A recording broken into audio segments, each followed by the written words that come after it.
In the southwestern corner of the state of Washington towers a sleeping giant.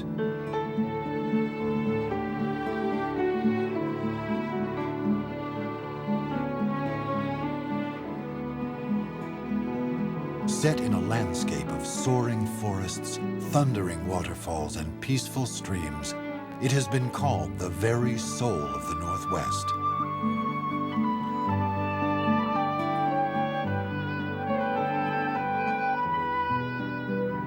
But the giant sleeps uneasily. Beneath its snowy dome lies an awesome power unsurpassed by any other force on Earth. The mountain is Rainier, and this is the story of its power and its place.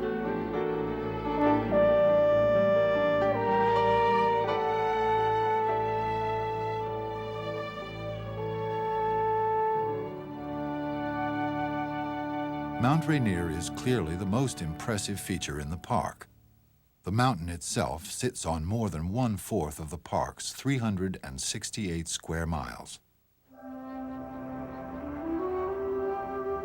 On a clear day, Rainier's ethereal, otherworldly presence can be seen looming above the skyline of Seattle, some 60 miles away.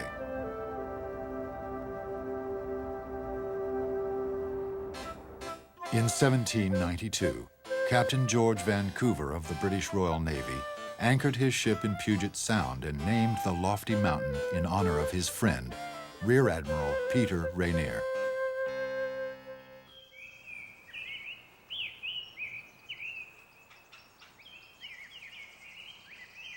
At 14,411 feet, Rainier towers almost 8,000 feet above the other peaks of the Cascade Range and is the 5th highest mountain in the continental United States.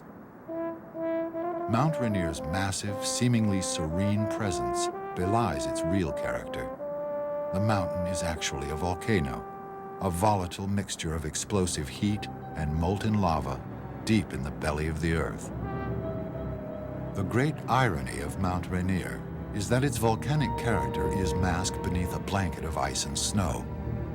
No fewer than 26 glaciers cling to the summit and slopes of the mountain, a river of ice that covers 35 square miles, the largest year-round mass of ice anywhere in the United States, except Alaska. In its imposing posture, with its lofty summit often obscured by clouds, Mount Rainier seems immutable and timeless. So it is all the more surprising that the mountain is a relative youngster in terms of geologic time. In fact, Mount Rainier was formed by volcanic activity that started only about 1 million years ago. The raw material for the mountain was created by a series of volcanic eruptions. Since then, this volcanic mass has been continually shaped and sculpted by glaciers, a process that continues today. Rainier is one link in a chain of volcanoes that dominates the Cascade Range. After the 1980 eruption of Mount St. Helens, some 50 miles to the south, additional monitoring stations were installed on Mount Rainier to provide early warning of any change in underground activity. Although there have been no volcanic eruptions for almost 100 years, widespread geothermal activity attests to the power that still percolates beneath the mountain. The most visible power on the mountain, however, is the slow, inexorable march and retreat of the peak's massive glaciers. Glaciers are formed where the snowpack accumulates, and its sheer weight compresses the snow into dense ice. Park visitors are often surprised by the dark, dirty look of glaciers. Their sooty appearance is due to the residue from the rocks and boulders that glaciers quarry from the landscape as they move. In fact, glaciers derive much of their carving power from this material. As boulders are entombed in the glacier, they act as sharpened blades and oversized chisels that dislodge other abrasive material. this rock debris is eventually transported and deposited into ridges called moraines. Moraines are left behind after a glacier recedes. Like a footprint in wet cement, they are a kind of signature that marks the glacier's farthest advance. At its downhill terminus, where a glacier encounters warmer conditions, there is a protrusion called a snout. These snouts can reach heights of 80 feet or more, giving the glacier an almost haughty appearance.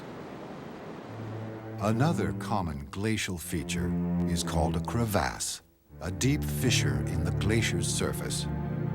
These frightening, seemingly bottomless gashes in the ice are sobering reminders of the danger and uncertainties that these living rivers of ice can pose.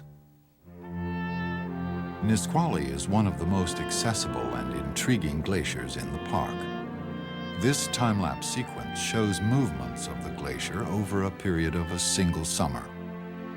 After retreating for more than a century, in the mid-1970s, Nisqually executed a remarkable turnabout that intrigued many experts. It reversed its direction and began to advance slowly.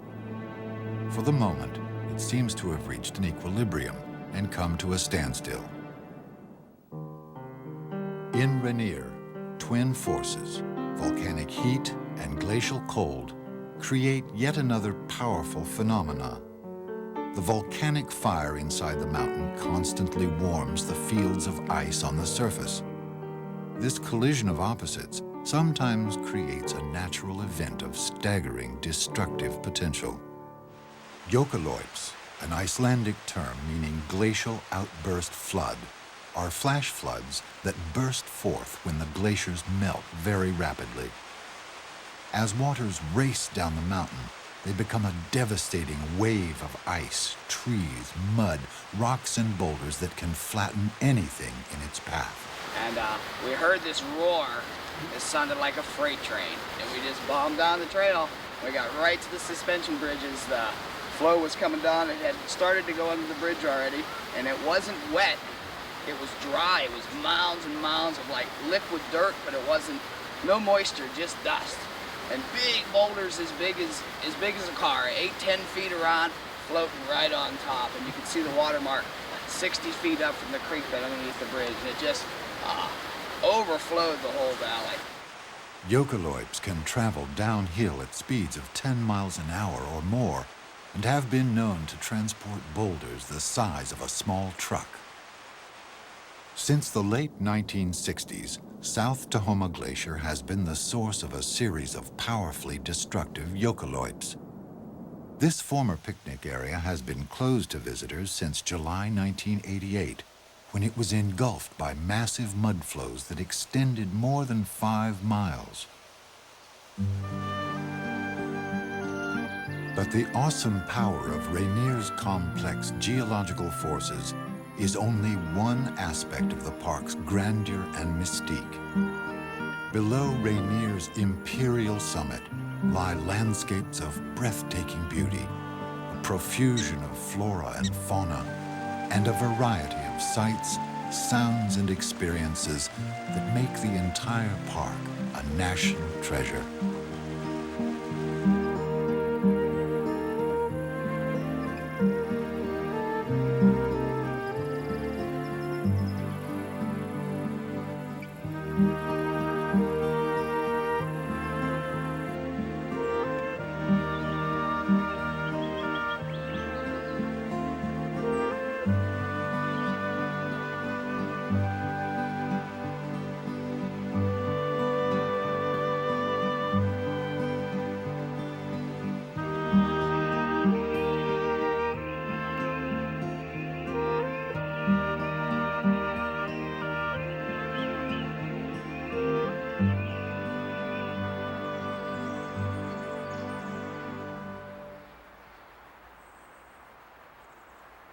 The lush forests of the lowlands are the tranquil domain of the western red cedar, western hemlock, and Douglas fir.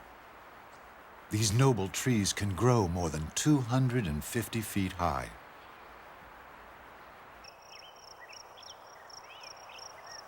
Varied shrubs, ferns, and mosses carpet the moist, shady forest floor.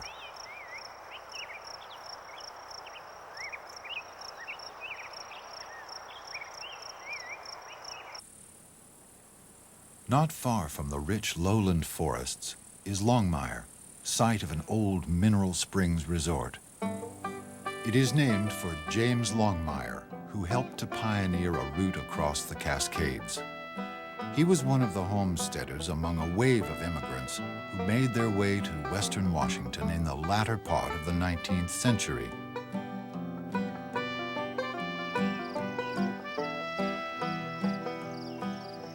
This cabin, built by James Longmire's son, Elkane, in 1888, is the oldest man-made structure in the park. The road that leads from Longmire to the park's higher elevations was one of the first roads built in the national park. President William Howard Taft made the inaugural ride on it in 1911. Because the road was still rough and muddy, teams of horses were hidden along the way. They would emerge from the trees and pull the car over the worst spots, much to the amusement of the president. At elevations above 3,500 feet, the forests are noticeably less dense and the trees considerably smaller than in the lowlands. This change is the result of harsher conditions here: cold temperatures, strong winds, and a short growing season. The sound and visual delight of falling water is one of the great joys of Rainier. The elegant dance of water over rock is a constant reminder that Rainier is, after all, part of the mountain range of falling water, the Cascades.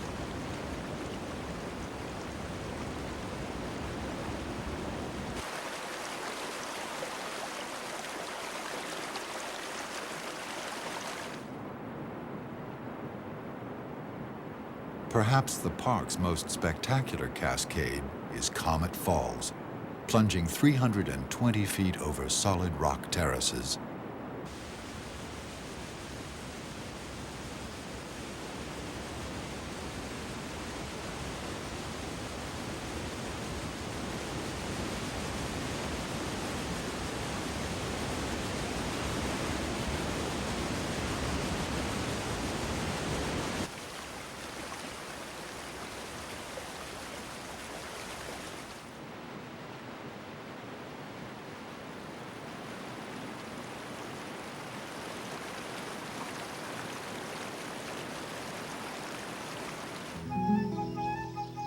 East of Comet Falls is one of the most beautiful areas in the park, aptly called Paradise. Here, at more than 5,000 feet, stands of mountain hemlock and subalpine fir give way to spectacular alpine meadows. The breathtaking beauty of this landscape makes it the most visited area of the park. When Elkane Longmire's wife Martha arrived in 1885, she was so moved by the magnificent vistas that she said, "It looks just like paradise." No one disagreed, and the name stuck. By 1896, stagecoach runs were bringing more and more visitors to Paradise, as well as to other areas of Mount Rainier. The rapid influx sparked an effort to preserve this remarkable wilderness. Local newspapers, supported by scientific and conservation organizations, led a concerted lobby for the creation of a national park. On March 2, 1899, President William McKinley signed a bill that established Mount Rainier as the country's 5th national park. Today, Paradise has never looked better. Luminous hillsides of blue lupin, blushing fields of Indian paintbrush,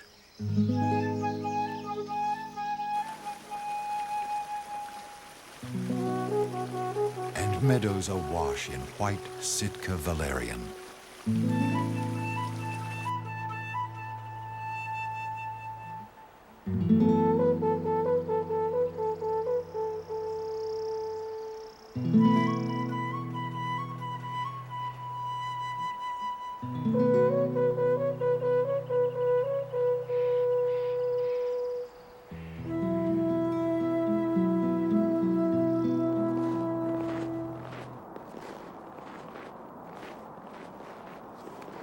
But if summer in paradise is intoxicating to the senses, it's also tantalizingly brief. For most of the year, the park is blanketed with snow. Rainier's long winters make the park an ideal retreat for people interested in snowbound recreation. And with the help of a knowledgeable national park ranger, a winter in Rainier also affords a unique learning experience for young people. Hi, welcome to Mount Rainier National Park. My name is Ron Warfield. I'm the Assistant Chief Park Naturalist here. I've been doing snowshoe walks now for almost 20 years. We're going to be looking at where snow comes from. In a school environment, students do not get a wilderness experience. So we bring the kids up here in groups to give them that wilderness experience that is fast becoming extinct in our culture, and try to give them the experience of nature in the environment under nature's terms, with the wind, with the rain, with the snow.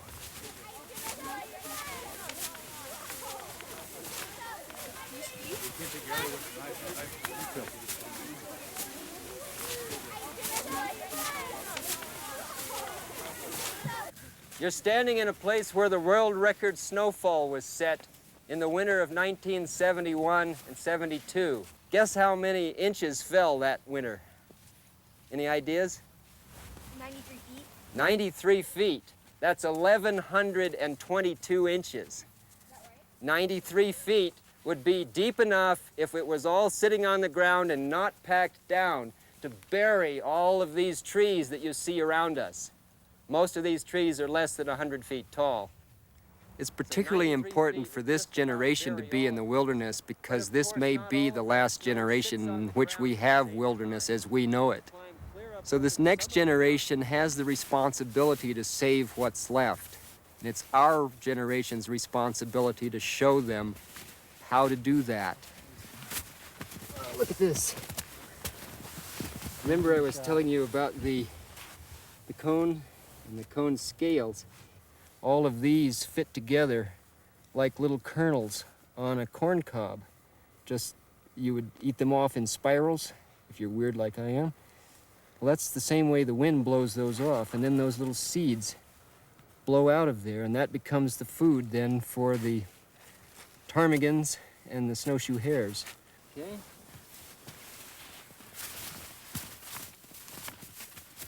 Many of the kids are not used to using their physical abilities to the limit.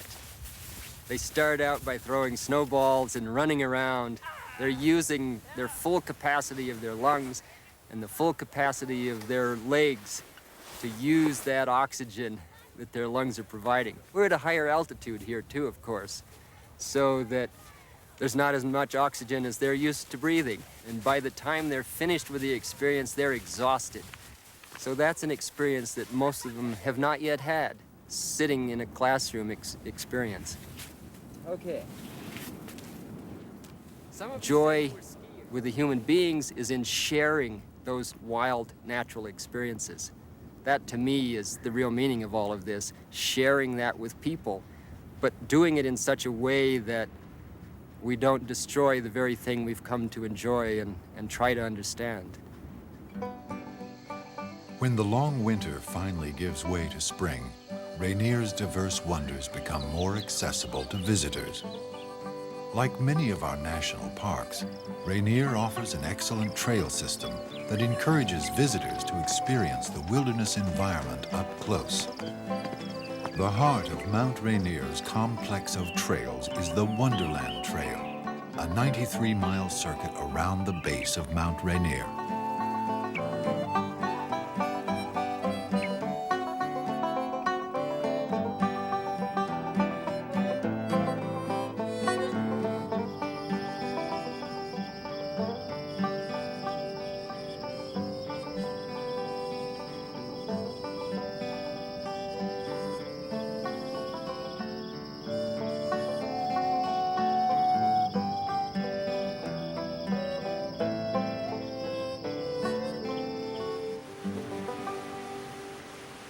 Though Rainier is the most commanding feature of the park, there are other areas where the mountain's dominance recedes.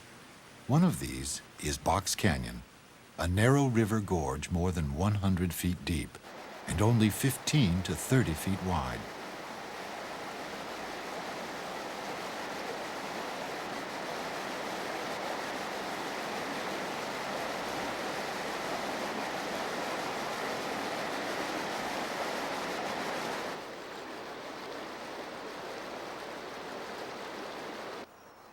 And for musical entertainment, any number of songbirds will step forward to sing a solo.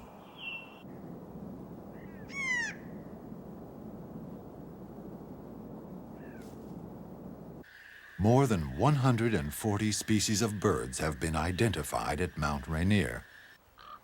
Personality types range from playful ravens to camp-robbing gray jays.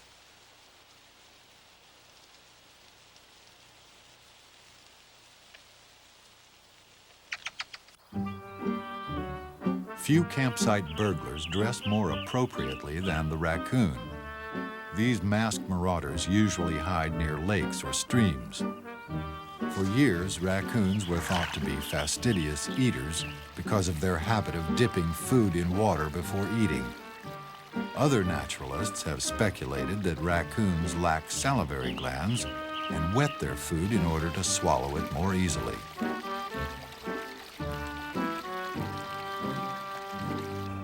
The park is also home to some of nature's most impressive predators.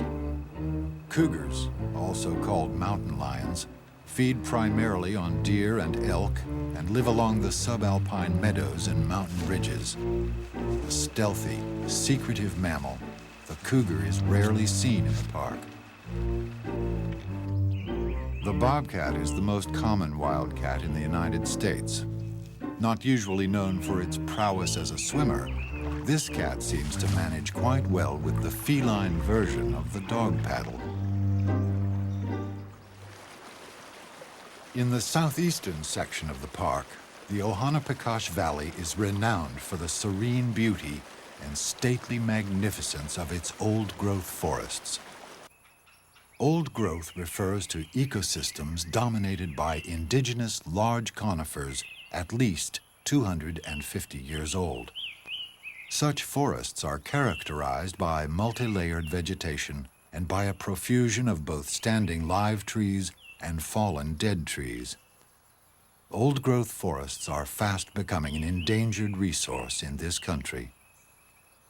These towering giants in the grove of the patriarchs, hemlocks, Douglas firs, and cedars, are nearly 1,000 years old. The presence of such ancient and impressive trees inspires an appreciation of the timeless web of life in the wilderness. North of the old-growth forests is the scenic White River Valley. Geologists theorize that some 5,800 years ago, the summit of Mount Rainier collapsed, creating one of the largest known mudflows on Earth. The furious onslaught of mud and debris engulfed this placid valley and another 100 square miles of lowlands, all the way to Puget Sound.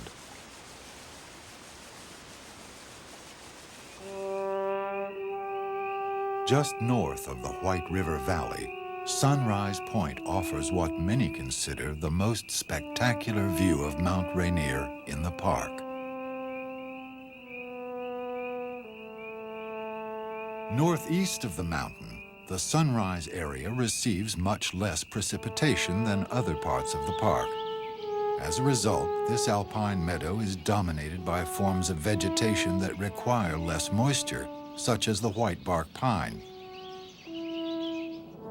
Sunrise also affords an excellent view of Emmons Glacier, the largest glacier in the continental United States.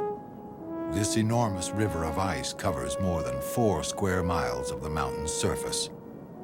It has been estimated that the glacier contains almost 24 billion cubic feet of ice. Perhaps the ultimate park experience in Rainier is a climb to the summit. For more than a century, the peak has beckoned to those who respond to the call of the wilderness. Today, the climb can be accomplished by almost anyone, provided he or she is in good physical condition and has a real taste for adventure. Today we're going to cover an awful lot of things. One of the most important ones is probably how to use this ice axe. Everybody's been carrying it for the last half an hour or so to get out to the workout area. For the inexperienced climber, the two-day, 18-mile trek up and back down the mountain is preceded by a one-day training course at the Paradise Climbing School. Here, experienced instructors familiarize students with basic climbing techniques. The chances of falling this way are pretty slim, but should it occur, you want to know how to handle it. Look uphill, Erica. You want to plant that ice axe as far up the hill as you can and look at the head of the axe. Great, good job. Excellent stop. Basically what we're looking at today, folks, is about a 4 to 5 hour climb up to Camp Muir. The following morning, the group assembles to begin the ascent.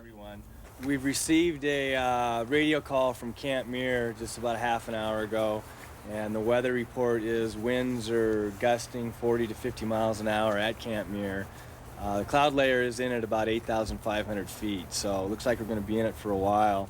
Hopefully we'll punch through and be looking over the tops of these clouds. Okay, well, if we're all set, let's shoulder the packs and get on up. As the climbers begin, they are following in the footsteps of some earlier adventurers. After several attempts on the summit in the 1850s and 60s fell short of the goal, the first successful climb was made by Hazard Stevens and Philemon Beecher Van Trump in 1870. They were led to the base of the peak by a Yakima Indian named Sluiskin, but he refused to continue the climb. He instead offered this warning. Listen to me. Your plan to climb to Homa is all foolishness. No one can do it and live.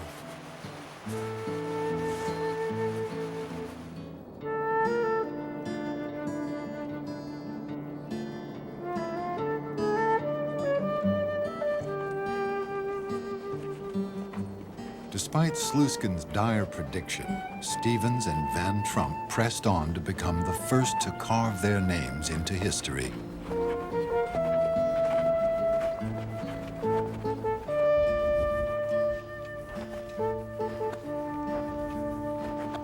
The first day's climb ends at Camp Muir, which affords breathtaking views of other peaks in the Cascade Range to the south. Peter, is that Adams over there? That is correct. Yeah, that's Adams just poking above the clouds. And where's St. Helens? St. Helens is actually obscured. The cloud layer is a little bit high for us to get a look at Mount St. Helens.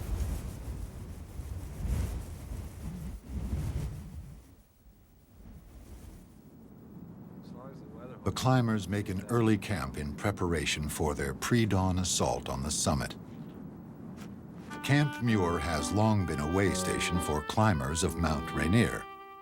In 1890, schoolteacher and journalist Fay Fuller stayed here the night before she became the first woman to reach the summit. She later wrote of her experience. Now I am satisfied. I accomplished what I have always dreamed of and feared impossible. The final climb to the summit begins in the chilly pre-dawn hours. An early departure is needed to assure enough time to reach the top and still be able to complete the day-long descent. The last stretch of the climb is always the hardest. Bones and muscles ache, the air is thin, and each slow, arduous step requires maximum effort and concentration. It really tested me, a lot more than I expected. I had to dig down deep and look for something extra that I wasn't sure was there. But it was, and I feel great. Taking on this kind of challenge really changes you. It's not really like anything else I've ever done. It's really hard and it's really incredible. Even though we climbed as a group, I think this is a very personal experience. It's not so much between you and the mountain as it is between you and yourself. After nearly 10,000 feet of climbing, through howling winds, bitter cold, and treacherous terrain, the climbers achieve the summit. They have met the challenge of the great mountain, and now the mountain gives its very special reward, a sunrise at the top of the world. All right. All right. Yeah.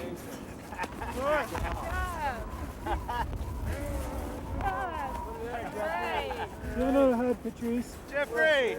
The old guys made it.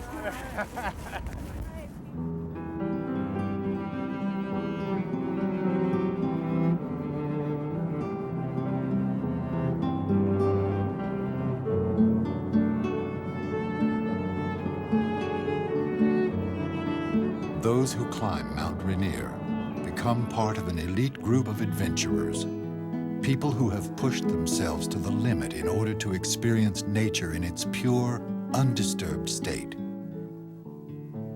John Muir, the father of the American conservation movement, was also a member of this elite group. After reaching Rainier's summit in 1888, he wrote, "Of all the fire mountains which, like beacons, once blazed along the Pacific coast, Mount Rainier is the noblest."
International Video Network brings you the greatest adventures in video entertainment. Award-winning documentaries from Reader's Digest, exploring the masterworks of man and nature.